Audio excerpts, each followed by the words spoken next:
Who am I? That's a good question. Who am I? I'm an entrepreneur, I'm a speaker, I'm a teacher, I'm a life enthusiast, I'm a coach.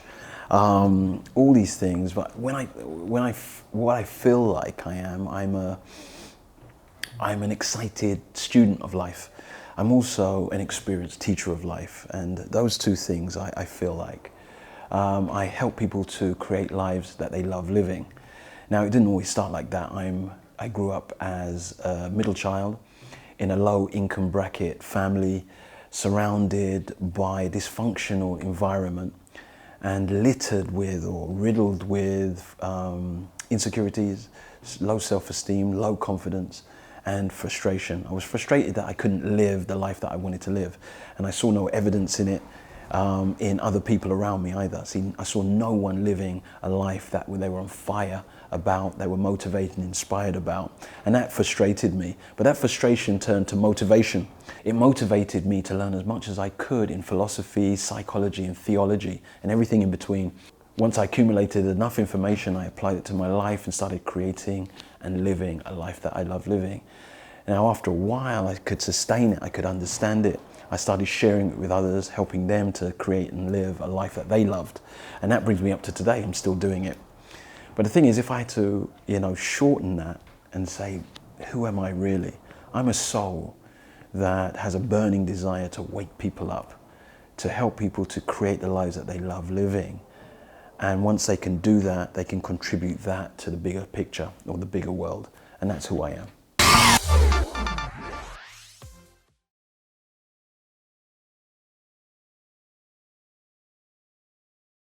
What would I say to my 5-year-old version? That's interesting.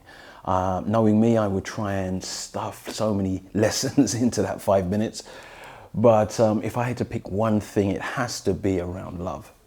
I would try and impress upon my 5-year-old version, I would say that everything you go through is a lesson in love.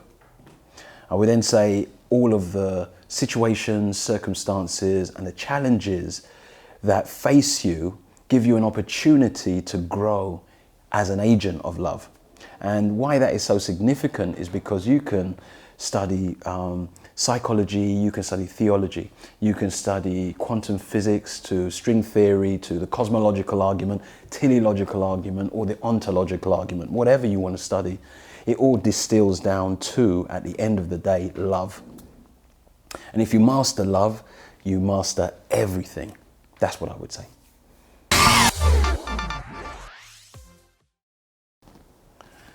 What were my biggest challenges in life? I've had many challenges in life. One of them is dying 3 separate times from asthma attacks.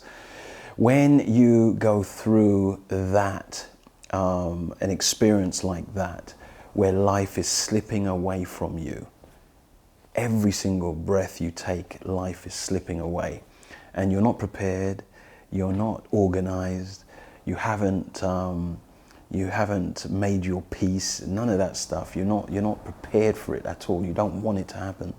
And you're gripping at life as if you really need it and it's slipping away. There's very few things that can challenge that in terms of a difficult situation.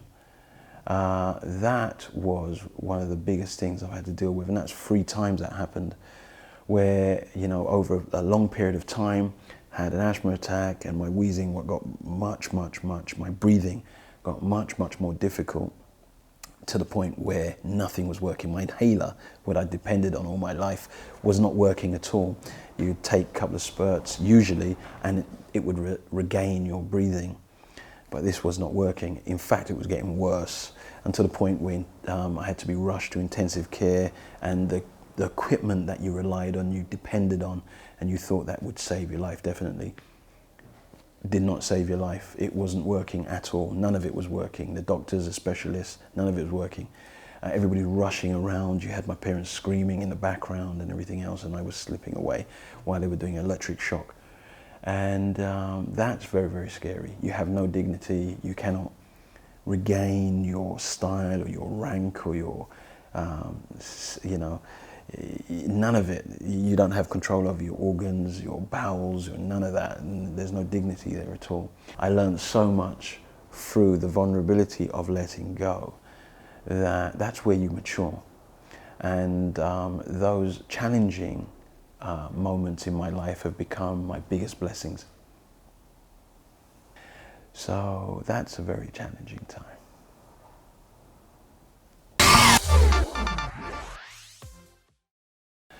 Okay, what was I doing before I started coaching? Well, I started my career as a fashion designer, went to London College of Fashion, and I studied fashion design. After that, I knocked on the door of a brand, a large brand, even though I was colorblind, and I convinced them into hiring me as a senior designer. I was a senior designer for them for 3 years, cut a long story short, because I convinced them that I would raise their bottom line, that I would take their company from where it was to another level. And I believe I did that. I was there for three and a bit years, and I had an excellent time. Set up some shops, we did trade shows, we designed 4 collections, and it was a good time in my life. At the same time, I had a shop in Harrow selling casual clothing, and that was an excellent time. I used to import cars, classic cars from America to the UK, cars like Gullwing Mercedes, 190 SL Mercedes, Porsche Speedsters, and Beetle convertibles. I also had a greeting cards company that I used to distribute to 256 shops all around the UK, and that was successful for 2 collections, and then the distribution company went down. So I did something else. I then bought some land in London, and I turned it into an MOT centre and a garage. I actually sold that concern for 10 times more than I bought it for 2 years before. Then I went into property investing. I created an extensive London portfolio of property, and then helped other property investors, famous footballers like Les Ferdinand, and high net worth investors to really create and expand their portfolios. I then brought out a book called The PB System, How to Become Financially Free Investing in Property, and I used to teach one-to-ones at seminars and obviously through my book.